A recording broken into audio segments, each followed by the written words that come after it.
I'm to interview a patient, and I'd like to give you some thumbnail sketch of what Gestalt therapy stands for.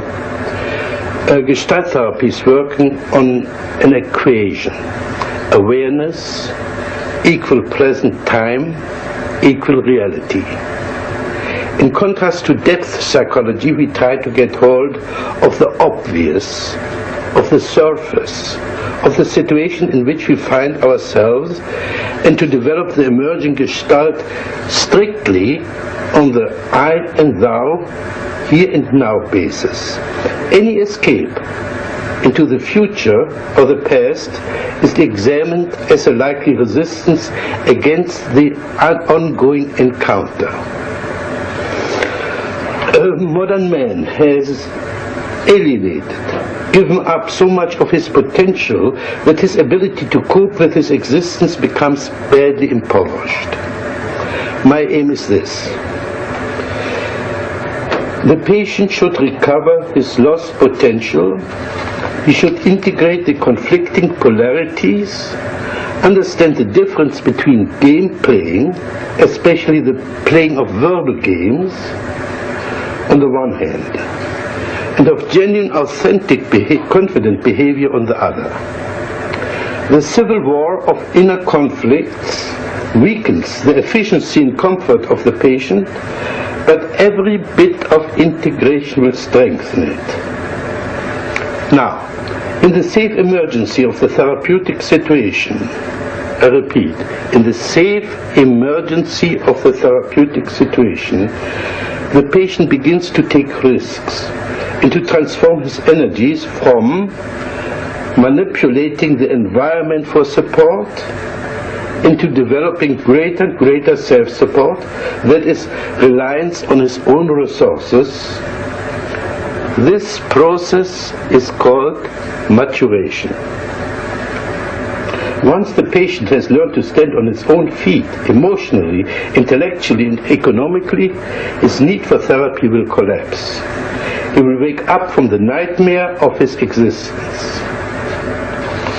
The basic technique is this: not to explain things to the patient, but to provide the patient with opportunities to understand and to discover himself. For this purpose, I manipulate and frustrate the patient in such a way that he's confronting himself. In this process, he identifies with his lost potential, for instance, through assimilating his projections by acting out the alien parts of himself.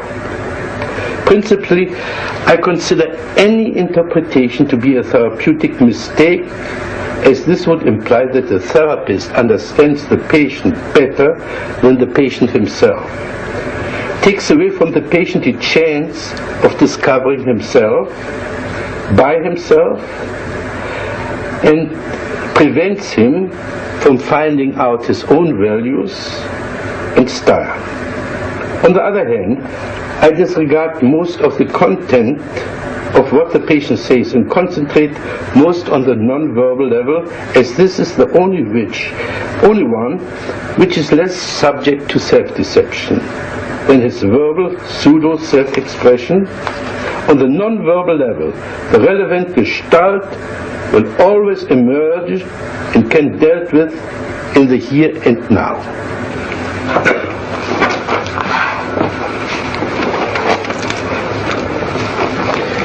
We are going to have an interview for half an hour.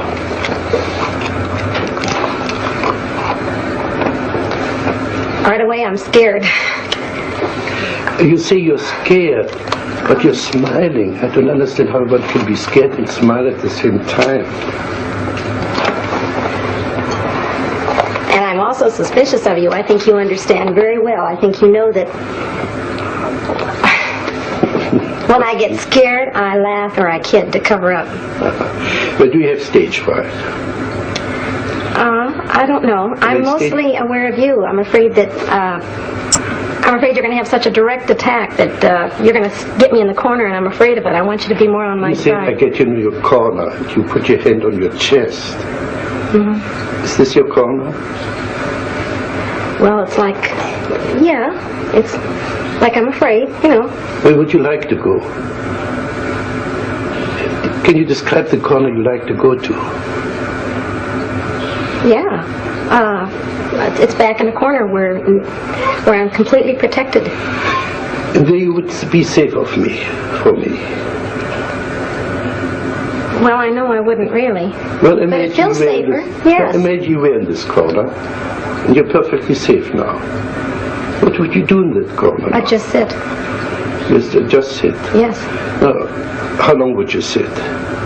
I don't know, but this is so funny as you're saying this. This reminds me of when I was a little girl. Every time I was afraid, I'd feel better sitting in a corner. Okay, you're panicky. Are you a little girl? Well, no, but it's the same feeling. Are you a little girl?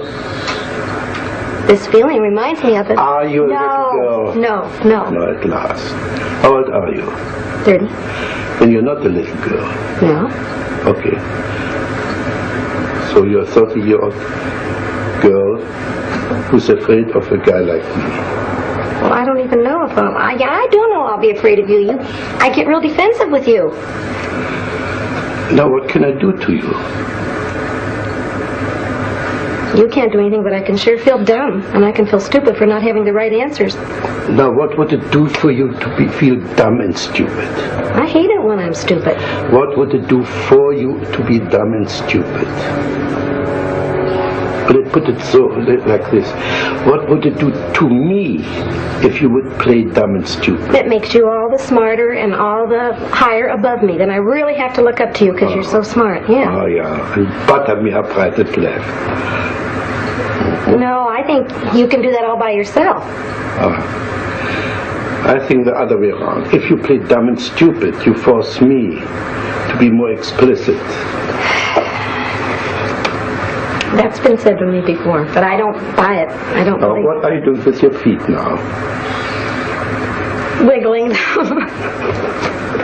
What's the joke now? Oh, I'm afraid you're going to notice everything I do. Gee. Don't you want me?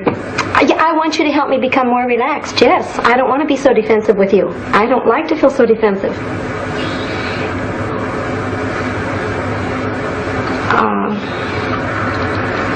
You're acting like you're treating me as if I'm stronger than I am, and I want you to protect me more and be nicer to me.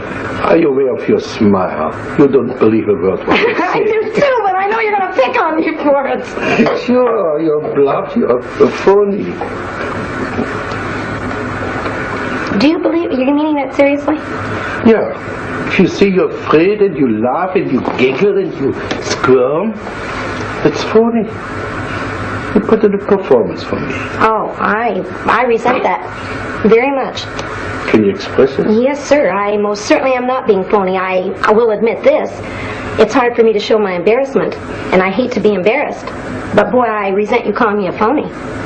Just because I smile when I'm embarrassed or I'm put in a corner doesn't mean I'm being a phony. Wonderful, thank you.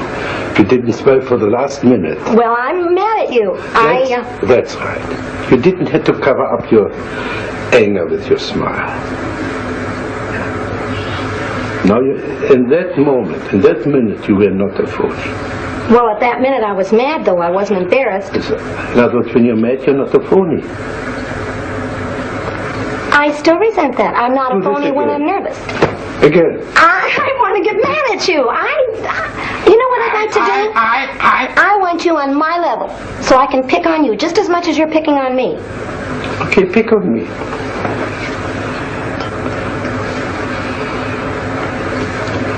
I have to wait till you say something that I can pick on. What does this mean? Can you develop this movement? I can't find words. I want to develop this as if you were dancing.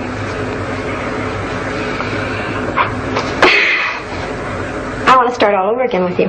Okay, let's start all over. I know what corner I'd like to put you on. I'd like to ask you a question, and because I have a feeling you don't like me right off the bat, and I want to know if you do.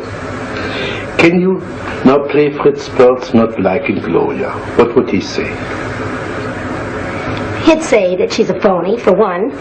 So you are a phony? You're a phony, and you're a flip little girl, and you're a show-off. What would Gloria answer to that? answer, I'd say I think you are too. Now say, tell this to me. Tell me what a phony I am. Well, I'm... Say, Fritz, you're phony. Well, phony's not quite the right word, but it's more like a show-off. A show. Like you know all the answers.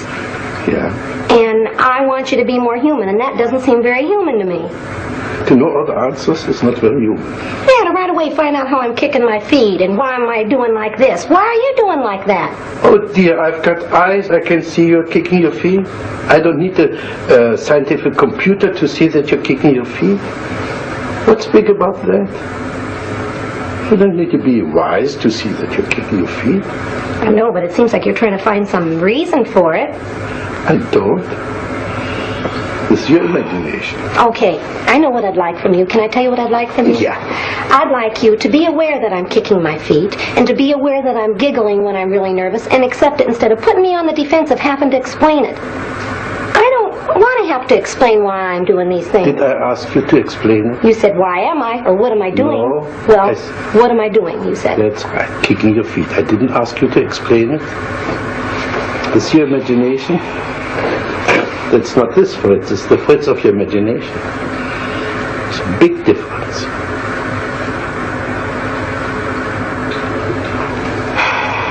Now do this again. Again. How do you feel now? I don't know. Playing stupid. I'm not playing stupid. I don't know I the don't right know. answer. This is playing stupid.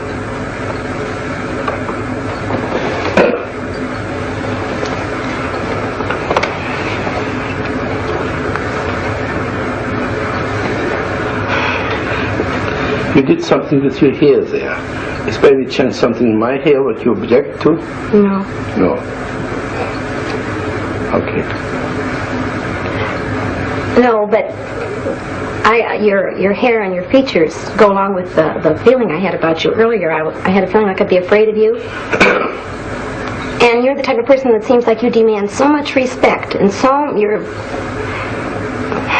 Please play, Fritz. I demand so much respect. Play this Fritz you just saw. Well, you know how smart I am. I know more about psychology than you do, Gloria. So anything I say, of course, is right. Can you say the same as Gloria? Something similar as Gloria? With the same act as Gloria. I demand respect because... I don't know. You don't No, I don't. I identify it with my father, but not me. I don't feel I demand respect. You don't demand respect. No. Sure. As a matter of fact, I'd like more. I'd like you to respect me more. Now you see, so you demand respect. All right, yes. Yes, as a matter of fact, if I could demand respect from you, I would. But do it. Who's preventing you except yourself?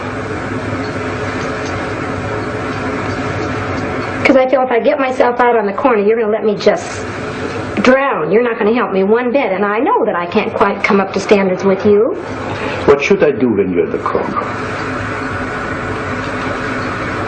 Encourage me to come out. Ah, you don't have enough courage to come out by yourself. You need somebody pull little damsel in distress out of a corner. Yes. So anytime you want somebody to pay attention to you, crawl into a corner and wait till the rescuer comes. Yes, that's exactly what I'd like. And this is what I call phony. Pardon me? This is what I call phony. Why is it phony? I'm admitting to you what I am. How is that a phony? That is a phony because it's a trick, it's a gimmick to crawl into a corner and wait there till somebody comes to your rescue. I'm admitting it. I know what I'm doing. I'm not being phony. I'm not pretending I'm so brave. I resent that. I feel like you're saying unless I come out openly and stand on my own, I'm not a phony. Baloney. I'm just as real sitting in that corner as I am out here all by myself. But you're not sitting in that corner. Well, not now.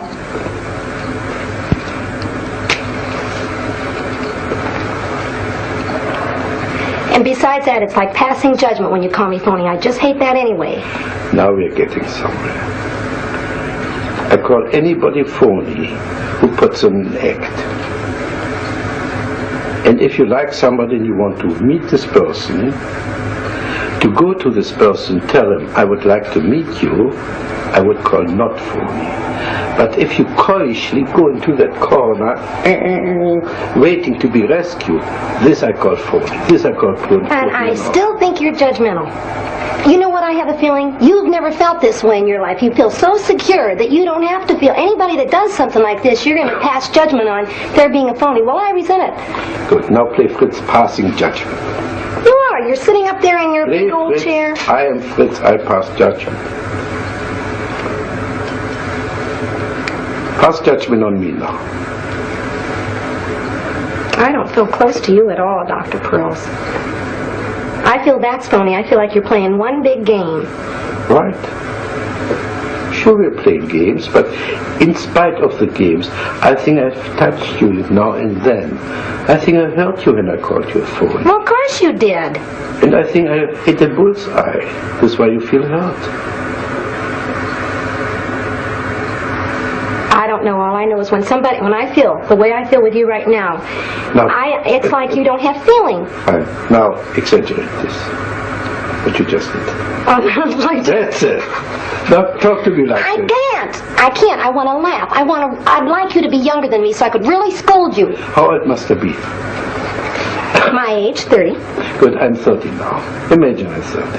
And now you're scolding. Okay, don't be so cocksure yourself. Don't think you're so doggone smart. Don't act so proud because you've never been in the corner. I think you can be just as big a phony, parading around like you're so damn smart and you know all the answers as much as me sitting in my corner.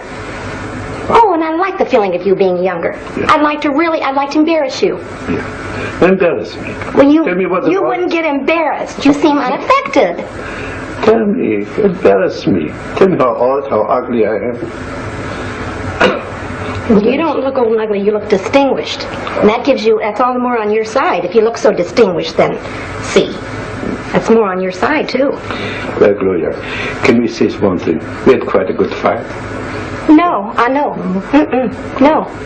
I don't think you're fighting with me. But I felt you came out quite a bit. Well, I'm mad at you. Wonderful. But you seem so detached. You don't even seem to care that I'm mad at you. I feel like you're not recognizing me at all, Dr. Pearls. Not a bit. This is quite true. Our contact is much too superficial to be involved in caring. I care for you as far as, let's see, you're right now my client. I care for you as far as I like to, like an artist, bring something out which is hidden in you. This is as far as I care.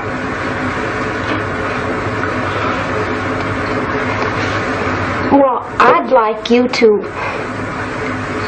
feel that there's it's frustrating. If I were to leave you right now and not see you again, it would frustrate me to feel like there hadn't been more contact. I feel completely out of contact with you. Like I'm talking to the baby that doesn't understand me, or something like that. I don't feel like we're a bit in contact, and that frustrates me. That bothers me more than being angry with you. I'd rather we were angry and fought than to have no contact. Yeah, this reminds me of when my husband and I used to fight. He sits there and he listens to me, but he's not even aware of how much I hate him and how mad I am at him. I'd rather affect you. You to really hate me or something. And I feel like you're purposely staying out of contact with me. How should I be? Give me your fantasy. How could I share my concern with you? I can't say in words. I know the feeling I'd see on you, but I can't say. It's just a feeling like, I don't know. It's like I want you to respect me more as a human being, that I've got feelings. Now we come back to the beginning. So you want respect. Yes, I do. I do. See. This is a different kind of respect than I meant the first time. But you need respect. Yes. I respect you so much as a human being that I refuse to accept the phony part of yourself and address myself to the genuine part. Right now, the last few minutes, you were wonderfully genuine. You were not playing anymore. I could see you were really hurting. Well, I don't feel I've got a right when I don't like somebody or I disagree with somebody's doing. If I should respect them, if they're above me, they're superior to me, I don't feel I've got a right to really tell you how mad I am at you. That's rubbish. You're not jacketing. You're getting back into your safe corner. Well, that's the way it feels. That's what the safe corner feels like to me. Right. Now go back to your safe corner. Because we have to part very soon. You stayed in your safe corner. You came out for a moment. You nearly met me. You could get a little bit angry with me. Now go back to your safety. I feel like you're telling me the only way you respect me as a human being if I'm aggressive and forceful and strong. Yeah, I feel like you couldn't even accept my... I'd be scared to death to cry in front of you. I feel like you'd laugh at me and call me a phony. I feel like you don't accept my weak side only when I'm yelling back at you or hollering at you. You mustn't cry in my presence. Well, I wouldn't even give you the satisfaction. Say this again. No. Say this again. I try not to. I try not to cry in front of you or show my weak spot for fear you'd jump on me again. Are you aware that your eyes are moist? I'm aware that I feel more choky, yes. I feel that... Could you choke me? Pretend, but not for real. Why not for real? Well, because I don't hate you that much. Well, you want to choke my tears back. You want me to choke you so you wouldn't cry? I'd like to, if I'd like to choke you, it would be to make you cry. I'd like to see you weak. I'd like to see you hurt and vulnerable. What would this do for you? Make me feel like I'd have more of a right to be hurt and you wouldn't jump on me so quick. Would you jump on me if I would cry? No. But I would jump on you if you would cry. You're sure of this? No, I'm not sure of it. What would you like me to do if you were to cry? I was... You're smiling something off. Well, because I got two feelings. I was going to say I want you to love me and hug me, but then I thought, no, I don't want to. What's your objection? I'd be scared to be too close to you. Now we're getting somewhere. First you want to be close to me. Now you're afraid to be too close to me. Here's what I'm saying, but... That's right. Now we got the two poles of your existence. But they're two different feelings. Close, I mean emotionally, but not physically. Yeah. But we've got the two poles of your existence now. Either far away in a corner, or be so close that you get melt into one with the other person. And apparently you travel between the two extremes.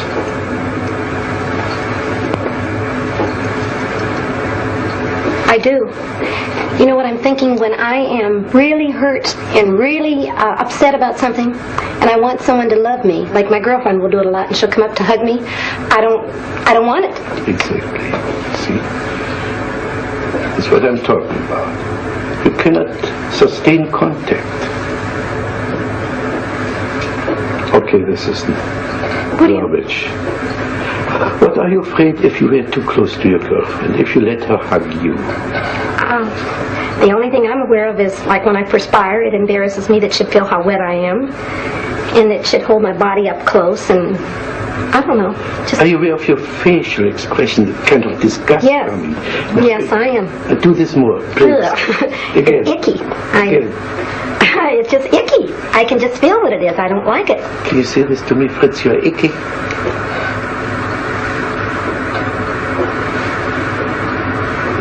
No. No?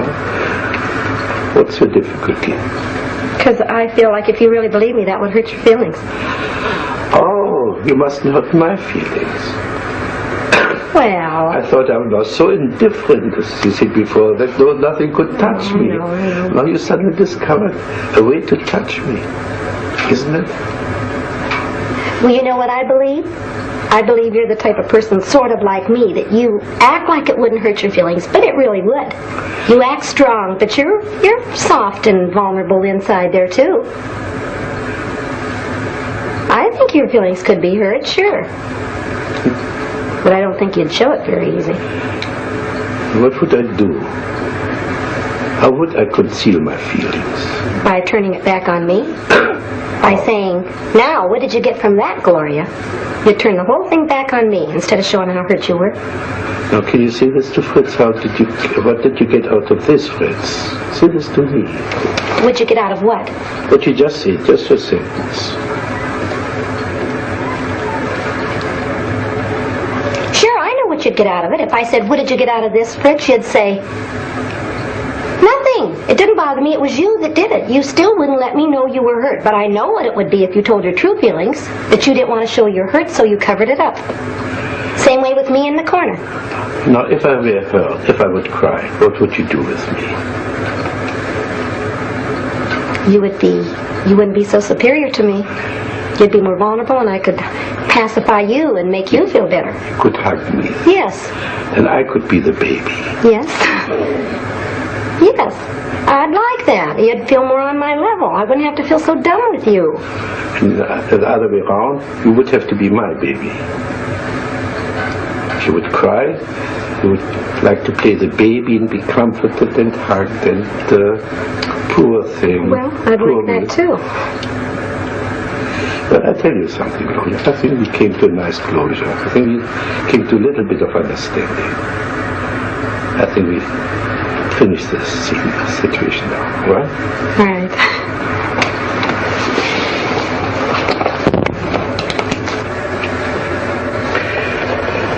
The demonstration was, in my opinion, quite successful and consistent with my theoretical outlook. The avoidance of the genuine encounter manifested itself in three ways.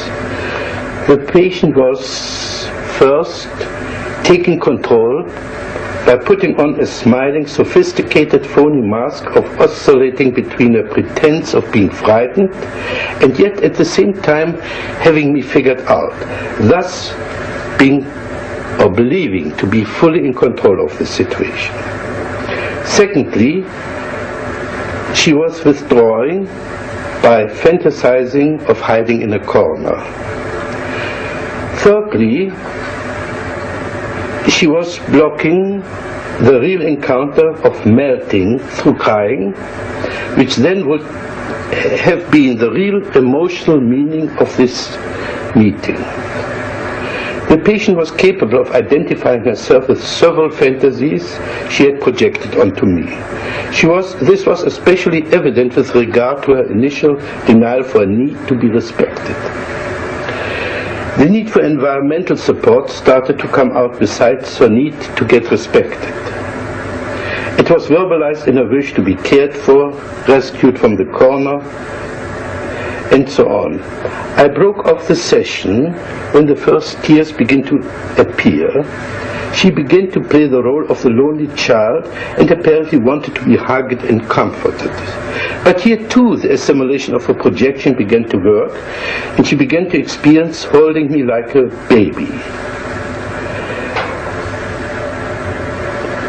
Apart from assisting her and assimilating her in some projections, the main therapeutic factor was to show her the inconsistency of her verbal and non-verbal behavior.